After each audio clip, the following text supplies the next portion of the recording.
Bihar, the land where history breathes and legends were born. Bihar, not just a state, but a cradle of civilization, revolution, and wisdom. From the world's first democracy in Vaishali to Buddha's enlightenment in Bodh Gaya, it is the birthplace of Lord Mahavir, Guru Gobind Singh, Chanakya, Aryabhat, and Vatsyayana. Nalanda and Vikramshila universities thrived here long before in Oxford existed. It was here that Veer Kunwar Singh led the 1857 revolt against the British. It was here again in 1917 Mahatma Gandhi lit the fires of the first Satyagraha in Champaran. Even George Orwell, author of Animal Farm, was born here. And yes, India's first president, Dr. Rajendra Prasad, was proudly Bihari. Bihar is not just a state, it is but a legacy. But Bihar's glorious past today lies in a present that is struggling. Despite its fertile lands, agrarian indebtedness traps its people in cycles of acute poverty. Malnutrition and starvation persists in many districts, especially amongst children and marginalized communities. Lack of industrialization has stifled employment opportunities, pushing migration to other states.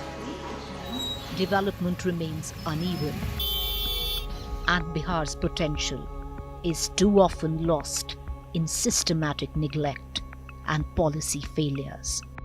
I am Bihar, and this is my story. In the decades after 1947, Bihar produced some of India's most influential political minds. Agrarian movements, land struggles, and students' protest challenged the status quo and questioned the dominance of the Indian National Congress. Leaders like Jayaprakash Narayan and Ram Manohar Lohia molded and shaped India's first non-Congress political space here. Bihar became the epicenter of the total revolution, led by JP against Indira Gandhi's emergency in the 1970s. This movement birthed a new generation of leaders: Lalu Prasad Yadav, Nitish Kumar, Sushil Modi, Ramvilas Paswan, and many others, who would come to dominate Bihar's political landscape. Before 1990, Bihar was not just another Indian state. It was a crucible of political thought, social unrest, and leadership churn. The political ground beneath India's democracy was beginning to shift, and the tremors were felt strongest in Bihar. Two competing ideas of India clashed head-on in 1990, setting off a string of events that would shape the country's politics in years to come. In August 1990, Prime Minister VP Singh announced the implementation of the Mandal Commission recommendations. This, in one stroke, gave 27% reservation in central government jobs and educational institutes for other backward classes. Aimed at correcting centuries of caste-based discrimination, this decision led to immediate backlash in many urban and upper caste pockets of India. Enter Bihar's newly elected Chief Minister Lalu Yadav, the Mandal Revolution's natural torchbearer, himself an OBC leader. Lalu saw in Mandal a chance to reverse the dominance of upper caste in both power and perception. Lalu quickly positioned himself as the champion of the Mandal cause, aggressively promoting the rights of OBCs, Dalits and minorities.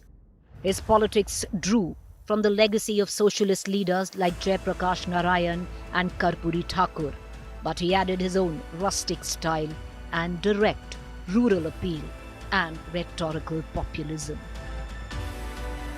But across northern India, protests erupted, largely led by upper caste students and youth who saw Mandal as a threat to merit and opportunity. In cities like Patna, Allahabad and Delhi, self-immolations, violent demonstrations and political resignations filled the headlines. What catapulted Lalu to the national stage was a bold high-stake move. On September 25, 1990, L.K. Advani, the BJP's most prominent face at the time, launched a Rath Yatra from Somnath in Gujarat to Ayodhya, demanding the construction of a Ram temple on the site of the Babri Masjid. Advani's Yatra was more than just religious symbolism. It was political mobilization. Dressed in saffron, the Yatra cut across hundreds of towns and villages, igniting the Hindu nationalist sentiment. But it never reached Ayodhya. On October 23, 1990, in Samastipur, Bihar, Lalu ordered the arrest of Advani. हम अपने राज्य में मतलब दंगा फसाद को फैलने नहीं देंगे। जहां फैलाने का नाम लिया और जहां बवेला खड़ा करने का नाम लिया तो फिर हमारे साथ चाहे राज रहे या राज चला जाए, हम इस पर कोई समझौता करने वाले नहीं हैं। The arrest was hailed by secular forces but also sparked anger amongst BJP supporters, triggering riots in several parts of the country. Lalu's rustic, unpolished, unfiltered style deeply resonated with Bihar's marginalized. His rise after Mandal and Mandir was not just about policy or events. It was about timing, it was about instinct, it was about political courage. In the months that followed, Lalu Yadav's political image was transformed. Amongst OBCs and Dalits, he became a hero. Someone who stood up for their dignity through Mandal and resisting upper caste dominance in politics and society. Among secular liberals, he was seen as a bulwark against communalism. And amongst Muslims, deeply anxious about the rising tide of Hindutva, Lalu's act of stopping Advani was seen as a gesture of protection and solidarity. This created the core of what would become his enduring vote base, the MY, Muslim Yadav Combine. By 1995 assembly elections, Lalu's popularity was unshakable. His party won a majority of his own, securing 167 seats in the 324-member Bihar Assembly then. And while Lalu's second term began with even stronger control over the party and the state machinery, the jubilation was short-lived. This phase also saw increasing accusation of lawlessness, cronyism, administrative breakdown, which gave rise to the term Jungle Raj. In 1996, the 950 crore fodder scam came to light. The scandal had been simmering since the late 80s, exploding nationally when the CBI directly named Lalu in its charge sheet in early 1997. This triggered a political crisis and there was growing demand that he resign as chief minister. In a bold and strategic move, Lalu split the Janata Dal in the July of 1997 and formed a new party, the Rashtriya Janata Dal. A majority of JD MLAs followed him, ensuring he retained control over the Bihar government. When legal pressure forced him to step down as CM, he appointed his wife, Rabri Devi, a political novice, as chief minister in July 1997. The Rabri Devi appointment was seen by critics as a proxy arrangement, allowing Lalu to wield power from behind the scenes. But for his supporters, it was projected as the rise of a common woman, further reinforcing his pro-poor, anti-elite image. पहली बार मुख्यमंत्री बनने के बाद कैसा लग रहा है? जो लग रहा है बताइए, कोई बात नहीं।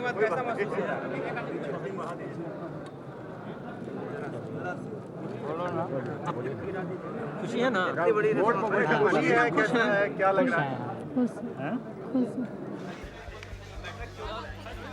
As Lalu battled scandals and held on to power, another historic change was underway. On November 15, 2000, Bihar was bifurcated and the new state of Jharkhand was carved out, comprising its southern mineral-rich districts. The split was decades in the making, driven by tribal movements that demanded self-rule, protection of their identity. For Bihar, the impact was seismic. The state lost nearly 45% of its landmass and most of its mineral wealth, including coal, iron ore, and steel hubs. What remained was a poorer, agrarian Bihar, dependent almost entirely on agriculture and remittances.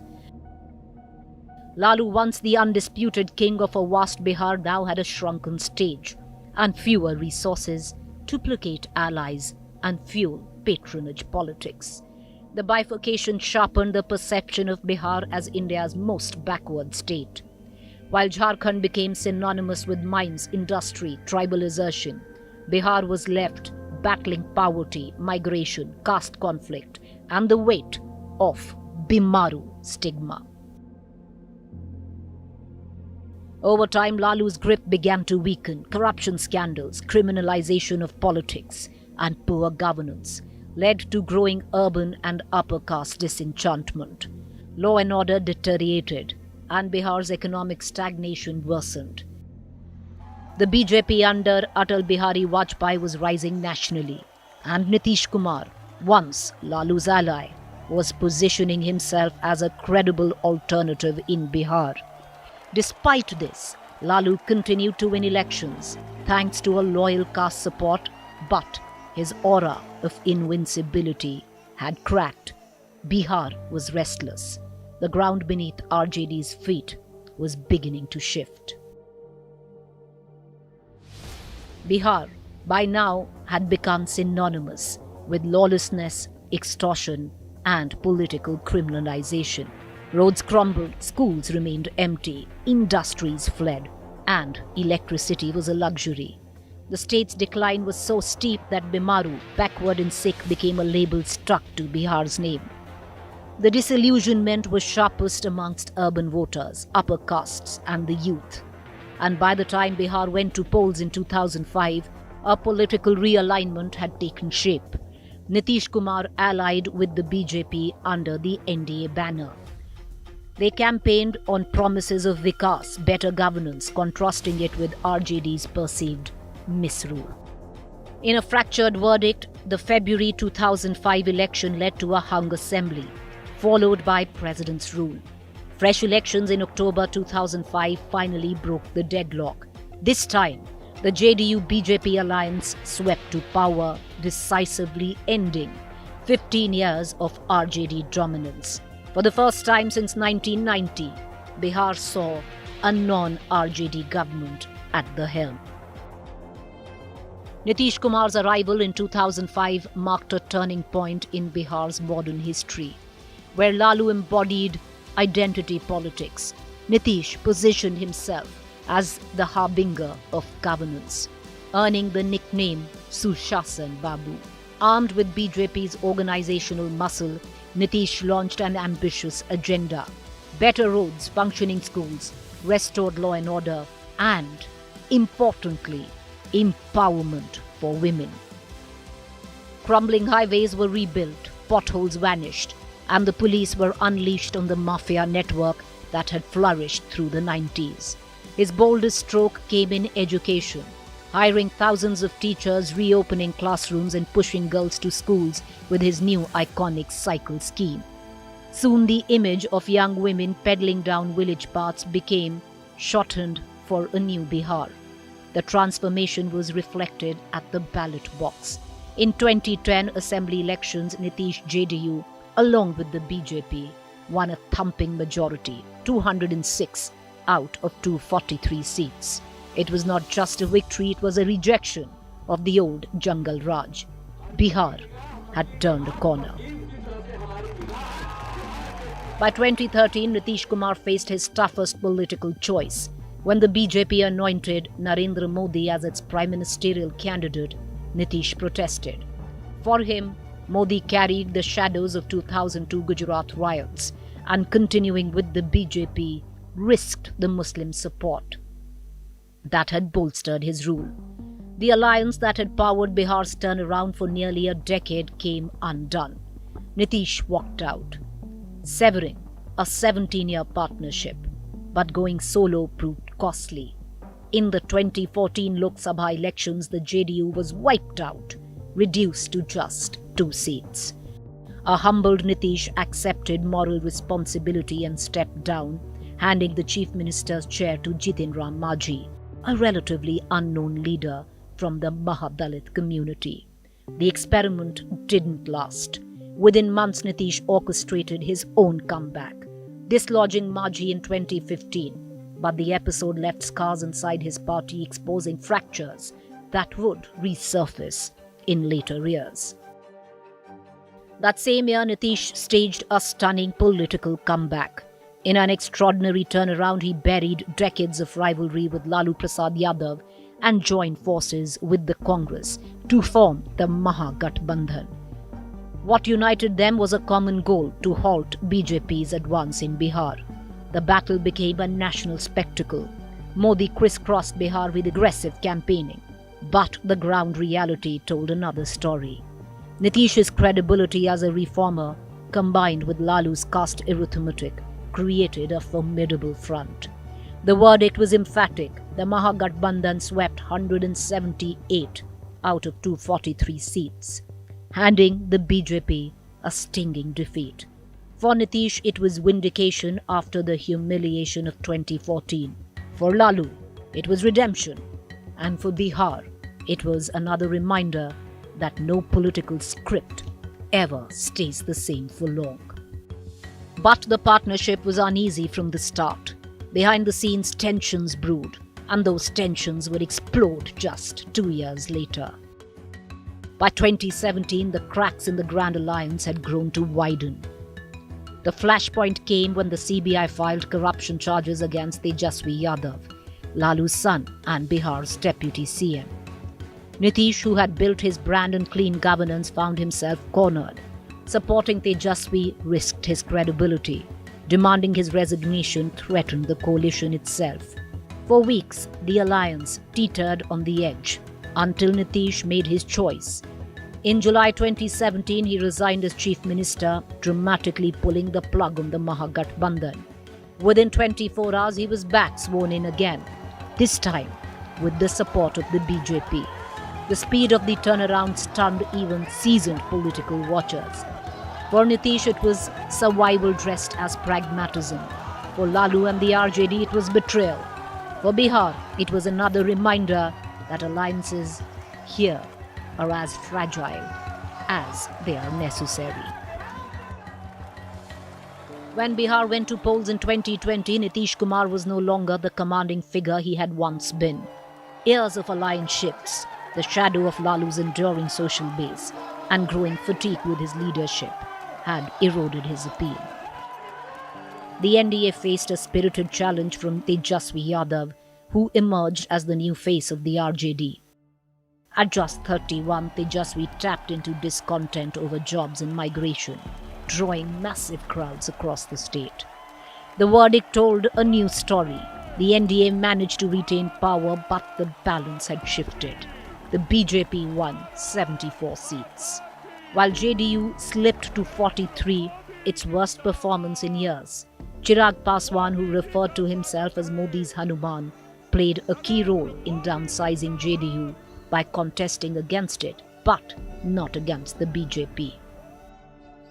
Nitish still returned as chief minister, but now as a diminished partner, reliant on the BJP's strength to survive. It was a symbolic turning point. The man who had once rebuilt Bihar's image was now clinging to relevance, his political capital depleted. For the BJP, it was a clear sign that the junior partner had become the dominant force.